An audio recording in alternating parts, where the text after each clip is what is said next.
You have the opportunity here and now to choose, to become something greater and nobler and more difficult than you have been before.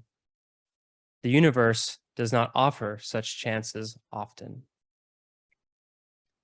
These are the penultimate words of a messenger who appears in a religious vision, but they are not found in a sacred text, nor are they recounted in the testimony of a contemporary experiencer. They are instead part of the script for a television show. They come from an episode in the third season of Babylon 5. Has anyone heard of it? Okay, we got a couple out here. A rather quirky 1990s television show that was often also a profound story of ancient forces, galactic conflict, and the possibilities of redemption. The show takes place on a human-operated space station, the Babylon 5 of the title, and this is a place where the various alien races gather for diplomacy and commerce. And this episode centers on Jakar, the erstwhile ambassador of the Narns, who were conquered once again by their old enemy, the Centauri, at the end of the previous season. And while experimenting with a mind-bending drug that grants telepathy, Jakar kidnaps and assaults Londo, the Centauri ambassador. In the midst of ripping secrets from out of Londo's mind, Jakar is stopped by the voice and image of his dead father. He offers Jakar a different path, not one of blood begetting more blood, but of service to all. At the close of the vision, Jakar's father transforms into an illuminated angel and then vanishes in a flash. As Jakar comes back to consensus reality, he turns and he sees the sleeping Londo, whom he had just assaulted, and then he places his head in his hands and begins to weep bitterly. And he does not notice the figure standing behind him, Kosh, representative of the powerful and mysterious Vorlons. Kosh has interceded in the telepathic assault, posing as a divine being. Jakar will walk away a changed man, but he will never learn the full truth about this moment. So what do we call it then? Was it revelation? Manipulation? Or maybe both? Arjuna surveys the armies arrayed on the battlefield of Kurukshetra, and his heart begins to sink. His despondency stems not from the terror of war, for he is a skilled warrior. Rather, Arjuna laments that he may be called to take the lives of relatives who serve on the other side. This is the climactic battle of a civil war between Arjuna's clan, the Pandavas, and their rivals, the Kauravas. The Pandavas have been oppressed and exiled by their kinfolk. After many years, they seek to redress the balance with a war of liberation. Despite the nobility of his cause, Arjuna cannot bring himself to fight. He drops his bow and turns to his chariot driver, Krishna, for advice. Unbeknownst to Arjuna, Krishna is actually an avatar, the human embodiment of the supreme god Vishnu. And thus begins an extended discourse on the meaning of life and pathways toward enlightenment. As the conversation unfolds, Krishna begins to speak openly about his true nature. And in the climactic chapter 11, Arjuna confesses his faith, but requests that it be joined with sight. I believe all as you have declared it, he says. I long now to have a vision of your divine form, O you most high. Krishna grants the request as he metamorphoses into an awe-inspiring representation of ultimate reality. Krishna is no mere man, but the powers of nature themselves, the many forms of the universe, and the tremendous forces of both creation and destruction. Without beginning, without middle, and without end, infinite in power, as Arjuna declares in wonder. Then there's Peter, wrestling with his confusion. About a week ago, his master, the independent Jewish teacher Jesus the Nazarene, posed a question to his disciples. Jesus has been causing quite a stir with his itinerant ministry through the region of Galilee. The curious masses have begun to wonder just what to make of him. Is this a new prophet of God, or perhaps a historical figure now raised from the dead to address Israel once more? Jesus asks his disciples what they think. Peter, true to form, quickly blurts out the answer, "You are HaMashiach, the anointed one of God." Peter believes he is joining the revolution on the ground floor, and now he has the insider scoop. Jesus is no mere prophet, but the rightful king of Israel who will bring about God's reign of justice on earth. But then Jesus flips the script. His little band will journey to Jerusalem, the political and spiritual heart of Israel. But everything will go haywire at that point because Jesus says he will be arrested, tortured, and executed by the powers that be. After all this, yes, he will be raised from the dead. Instead of conquest, however, his followers must embrace their own suffering. Those who wish to follow me must carry their own cross also. While Peter is still pondering this very odd strategy for the people's liberation, Jesus takes him up the mountaintop. And there, Jesus begins to glow with a divine light, and Israel's two great prophets of old, Moses and Elijah, appear beside him. A cloud moves in, and a heavenly voice declares Jesus' identity as Son of God.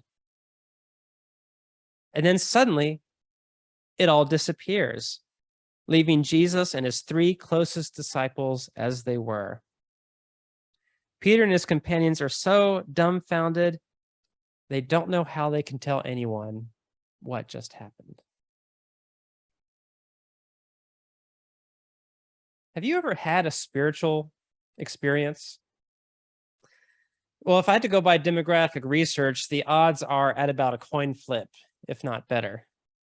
Surveys over the years have shown increasing numbers of Americans claiming a religious or mystical experience, defined as a moment of sudden religious insight or awakening. The most recent survey in 2009 showed 49% answering in the affirmative, and that's up from just 22% back in the early 1960s. Now, you may know that religious experience is a very broad category, which may include dramatic conversions, meeting angels, hearing voices, near-death experiences, psychedelic drug trips, feelings of unity with nature, and so on. The experiencer might see Jesus or Krishna. They might hear the summons of the Morrigan or dissolve the sense of self. Who knows, maybe even some combination of the above. And there are the skeptical humanists among us who, of course, scoff at deities and demons, but they do not lack spiritual sensitivity and are often themselves enraptured by the wonders of a vast and intricate universe. Well, actually, that goes for just about everyone. As I was writing this sermon, the first images were released from the James Webb Space Telescope. And my Facebook feed, if that's any indication, it was filled with all these testimonies to the sublime effect of astronomical photography. People were just having spiritual experiences in front of me as I was scrolling. So philosophical differences aside, maybe most or all of us can agree that, in the words of the late Carl Sagan, science is a, quote, profound source of spirituality. Still, words like spiritual have such broad, fuzzy meanings, so I'm going to borrow a more precise definition. The American Center for the Integration of Spiritually Transformative Experiences, yes, that's a mouthful, and yes, the acronym is pronounced ASSIST, says the following: an experience is spiritually transformative when it causes people to perceive themselves and the world profoundly differently by expanding the individual's identity, augmenting their sensitivities, and thereby altering their values, priorities, and appreciation of the purpose of life. Well, that's a pretty good statement for what happens to Jakar in Babylon 5, Arjuna in the Bhagavad Gita, and Peter in the Gospel of Luke. So I want to explore it a bit further, weaving together the stories that have been shared. So when and why does a spiritually transformative experience occurs? Sometimes they literally just happen, coming upon a person like a bolt of lightning erupting in a clear sky. Sometimes they may be induced or facilitated by preparatory exercises, by prayer, fasting, ingesting chemicals, shamanic drumming. They also often arise in times of crisis, offering a way for a troubled soul to find meaning and clarity in a difficult situation. Jakar seems to encounter a divine being amid his efforts to build a resistance against the Centauri. Arjuna's vision of the cosmic Krishna is granted when he is at his lowest point, slumped in his chariot and unable to find the path forward. And Peter sees Jesus radiate divine light as he struggles with a predicted future that is much darker and more uncertain than his hopes ever let him think was possible.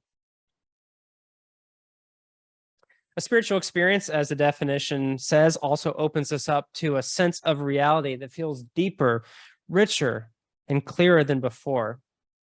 And I found that even if an experience lines up with the beliefs and the convictions we already hold, it is still transformative because it pulls that idea out of our minds, it stretches it into an ocean of feeling and drops us right into the waves. I say it's kind of like when I first arrived at Star King, and everyone there was raving about, you remember the Ethiopian food that we would cater at events? And I hadn't had Ethiopian before. And let me say, I was not an Ethiopian food atheist. I didn't deny the existence of Ethiopian food. I could look at pictures of typical dishes online. I could anticipate that I would enjoy it when I got the chance to taste it. But then comes the moment of taste. And taste has that irreplaceable immediacy. Before I heard about it, I thought about it, I conceived it, but now I know. This is what is meant by the Greek word gnosis, from which you've heard of Gnosticism. It's not the knowledge of instruction, it's the knowledge of direct experience. And so on your spiritual journey, however you define it, perhaps you've been in search of that special moment when the lights turn on. You want to taste for yourself, to have a peak experience, maybe even become enlightened. And then it happens. The moment is wondrous. It's transformative. It's breathtaking. There it is, what you've been longing to see, hoping to feel all this time. And you want to stay right there. Like Peter, who's so awestruck by what's happening on the mountaintop. Lord, let's camp out where we are. Let's build some shelter and remain here a while. The words of Joseph Campbell, he wants to follow his bliss, and he wants to do it 24/7, 365. But Luke tells us that Peter doesn't know what he is saying. Because when Moses and Elijah fade away and the heavenly light dims, it's time to get off that mountain. The cross awaits. In Luke, it says Jesus is preparing for his departure. In Greek, the word is exodus. Arjuna delights in the vision of Krishna unfolding as the infinite universe, but that brilliant display also withdraws. Arjuna has to blink his eyes a few times and look around as he adjusts to the natural light of the sun once again. And he sees that his situation has not changed.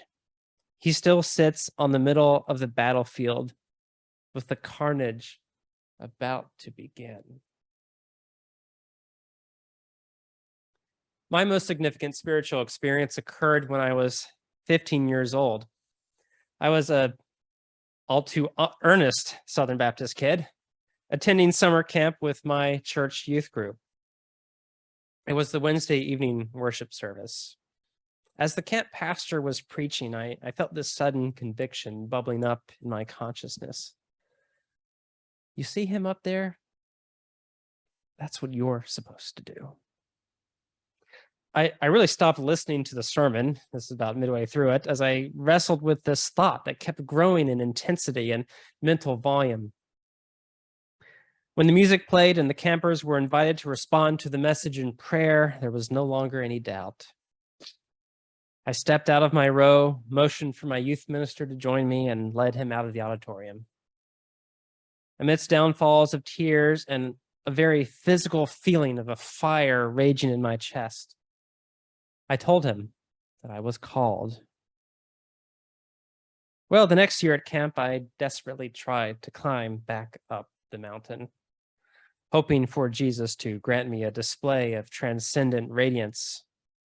I would return to the dorm room by myself while the others were hanging out with new friends from the other churches, pleading for another experience, another moment of wonder.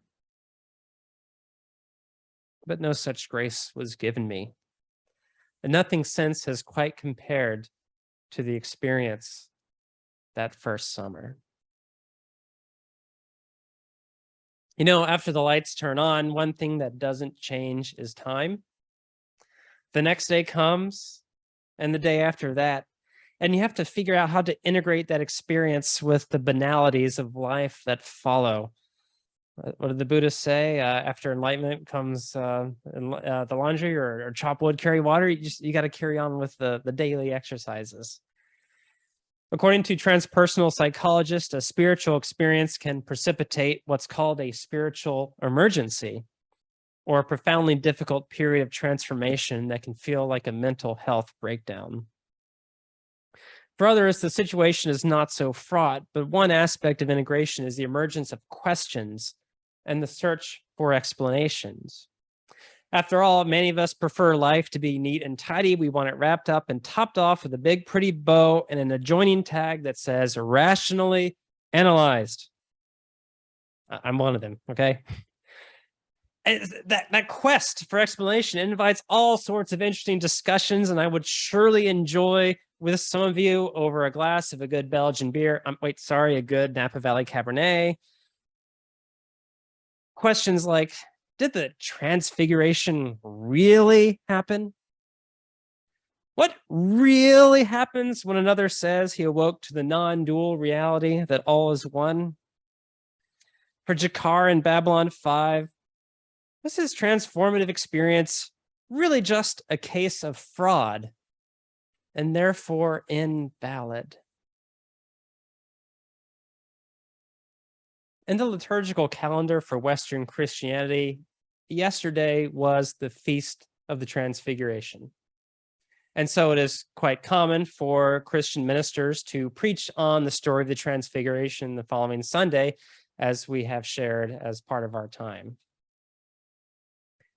But for many years now, I have been struck by the seemingly coincidental timing of this holy day with another, much more ominous commemoration. It was the morning of August 6, 1945, when a small contingent of American B-29 bombers approached the Japanese home islands from the direction of Iwo Jima.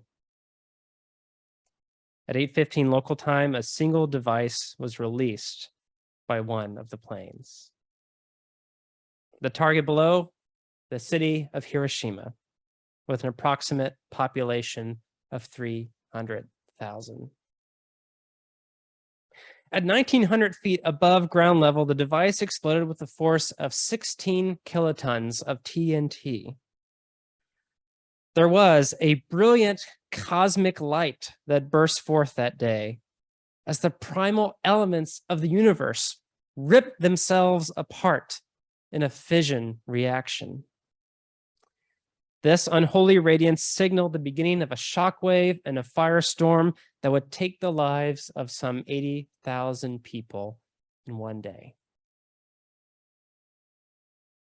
When the test bomb detonated successfully a few weeks earlier, the physicist Robert Oppenheimer, head of the Los Alamos laboratory, was exultant in their triumph.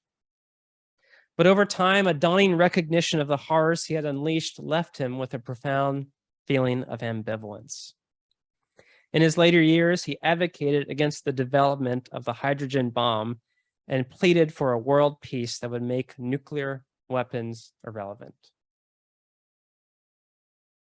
While not a particularly religious man, Oppenheimer had learned Sanskrit and studied the Bhagavad Gita.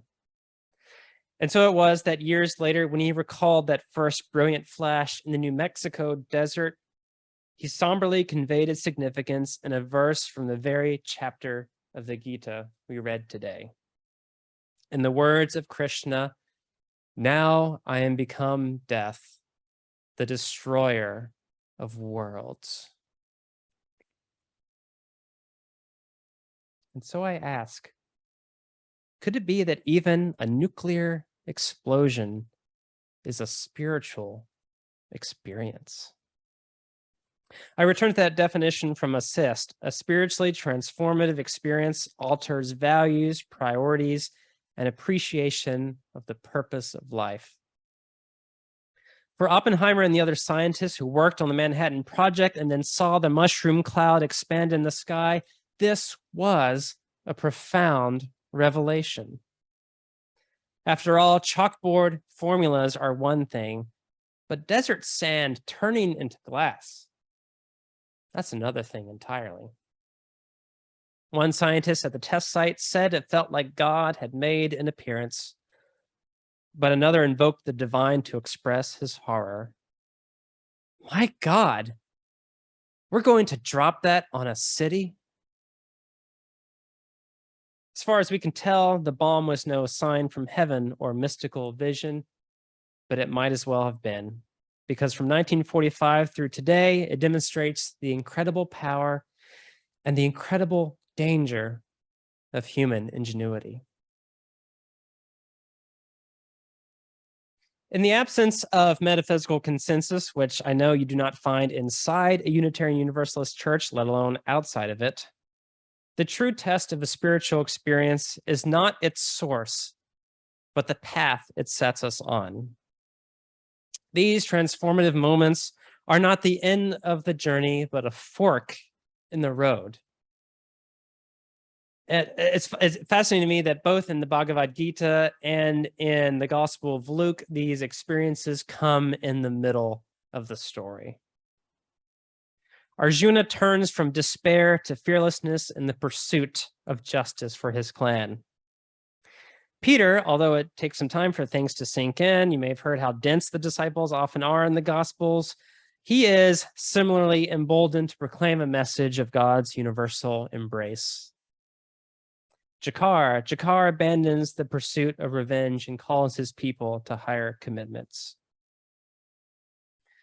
And so it is, when we have an experience, we grapple with what has happened to us, and we carry the burden of rethinking and reinterpreting what has occurred in the light of new knowledge and personal growth. The other day, I was listening to an episode of the Holy Heretics podcast featuring Kevin Sweeney. On this episode, a post-evangelical pastor in Honolulu and the author of The Making of a Mystic. And I thought that Kevin helpfully distinguished between spiritual experiences and what he called spiritual intelligence, or the beliefs and values that we claim. When you have an experience, it will stand forever as a singularly memorable moment, but your spiritual intelligence will not, and certainly cannot, stay the same. That is, after all, how an earnest Southern Baptist kid becomes a progressive Baptist who works at a Unitarian Universalist seminary and finds himself preaching one Sunday at a Unitarian Universalist congregation. 15-year-old me would not approve. He would turn his face and cry out, "This is not how it's supposed to be. This is not what my calling means." Oh, but it is. It is exactly what my calling means for who I am at this moment, for all that I have learned along the way. And I still claim that experience is valid, not because I believe just as I did that night at church camp, but because the path I have walked has been a good one. So, have you had a spiritual experience? The answer to that question, it really depends on you, on what you have made of such moments that have expanded your perception of how things are. Because the truth is, there are epiphanies happening all around us. Mounts of transfiguration, chariots in the battlefield, even fireballs of destruction. If we pay attention and are willing to act on them, they can change us forever. But it remains for us to decide who we will become after the lights turn on.